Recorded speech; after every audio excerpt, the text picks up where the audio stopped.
We're rolling, that's great. My name is Knaehel. I'm a freelance comic book artist and illustrator with Big Dog Ink and Zanescope.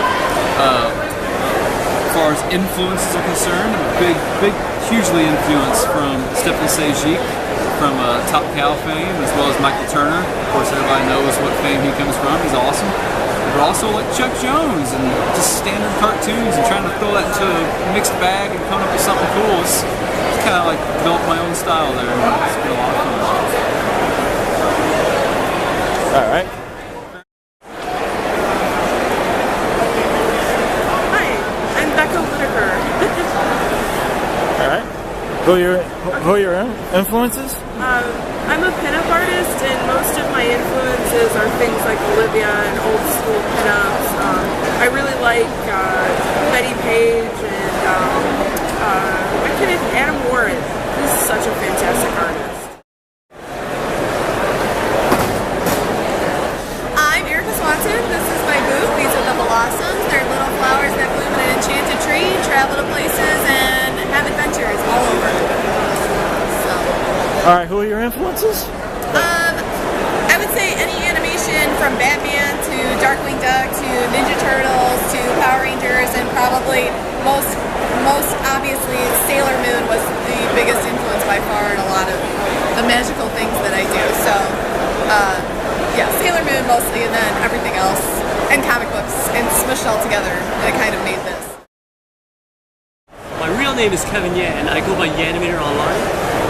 This is the information. Website's on there. Okay, awesomeness. And who would you say are your biggest influences? Biggest influences. I got probably three main ones. First one would probably be Arnold San. He goes by Arnie Slaughter. He's a comic book artist. Now he's working for Blizzard. Second influence, Jo Chen. She's another comic book artist, well known for her Buffy comic books. Third biggest influence is Joe Mad, who illustrated the comic Battle Chasers.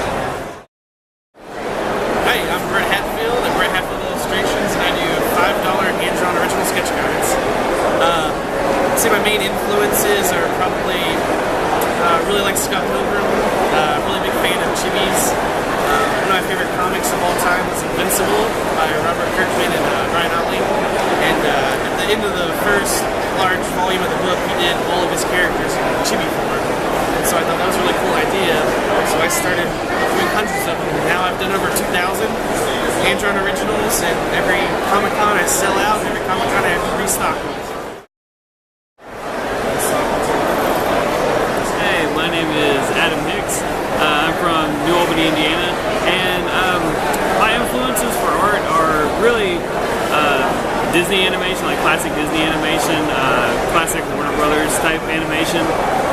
Also, as far as comic book artists go, Amanda Conner, Michael Ringo, Scotty Young, any of the kind of more cartoony, I guess you would say, type comic book artists is what I more gravitate towards. I like to keep my stuff kind of fun and, you know, lighthearted. I figure there's too much grim and gritty and angry stuff out there, so I try to make mine a little more fun, a little more brightly colored. Just what I kind of like to do with my stuff. My name's Dan Parent, and I'm an artist and writer for Archie Comics. All right, who would you say are your biggest influences? My biggest influences are probably Dan DeCarlo. He was a longtime Archie artist for many decades. And I would say artists like Jack Kirby, Al Williamson, Wally Wood are also very big influences too. My name's Elizabeth, and I do Plush action toys. They're action toys because every last one of these ponies are totally poseable. So they're really action figures. All right, and who are you influenced by? Are there any plushie makers that you influenced by? Not really. I just saw the plushies that were available, and I knew that I wanted to make a plushie that was absolutely perfect in terms of the quality of workmanship, and it also the playability, the durability of it, and also as a unique art piece. How long does it take you to make one of these? You know, it really varies. This one right here will take me maybe about 35 to 40 hours to do. Each one of these pieces are hand bedazzled. This is applique work and even hand And what would you say is your most favorite one? I have two favorites. My favorite in terms of character is Fluttershy. I love Fluttershy. She's shy, she loves animals, and I love animals too. And so this is something that I love about her. But my favorite in terms of her design and overall look is I love Princess Cadence, and it's because her colors remind me of 60s mod. And I love 60s mod. Who doesn't? Exactly. All right. My name is Nick Kleiner, and I'm a fan art and design illustrator type dude. That was nice. And we go around to all the conventions we can around the Midwest, sometimes out to LA. We just came from Boston last week. That was a fun trip, traffic. But yeah, we've been branching out a lot more than we have in the past couple years. Believe it or not, I used to only sell artwork that was printed on just regular pieces of paper, like Kinko's or some places like that. And eventually I caught wind that it was better to get on posters because I can get more art up there and it can be more colorful and it attracts more people. I know it's just generally a really good idea. So that was a big jump in my art career. Influences have been, ironically, this guy right next to me, down the way, he's been a really good mentor to me back in 2005 when I first met him, so I could learn what this thing called Photoshop was and what these tablet things were all about and which ones were the best ones to get and that sort of thing. And generally, another big influence has been Mike Henry, who really, Set Trans's DeviantArt has been all about just, he is so good at taking the face and exaggerating it in all the right places like a caricature artist was, and he just makes it look like it's the easiest thing in the world. And he has been really forthcoming with answering any questions that are thrown his way. Like, what kind of pencil do you use? What kind of program? What kind of paper? Everything. He gives and he gives. And I'm the kind of person that takes and takes whenever someone offers tutorials like that. So that's been really helpful to me.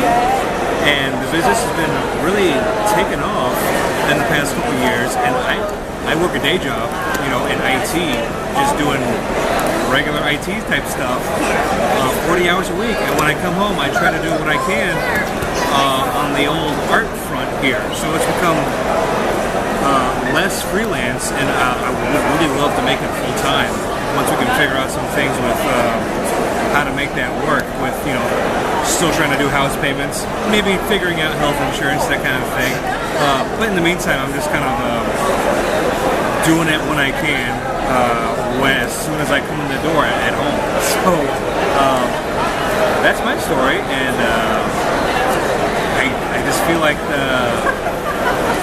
I'm at a good place where I can see it expanding even more from here. So yeah. And just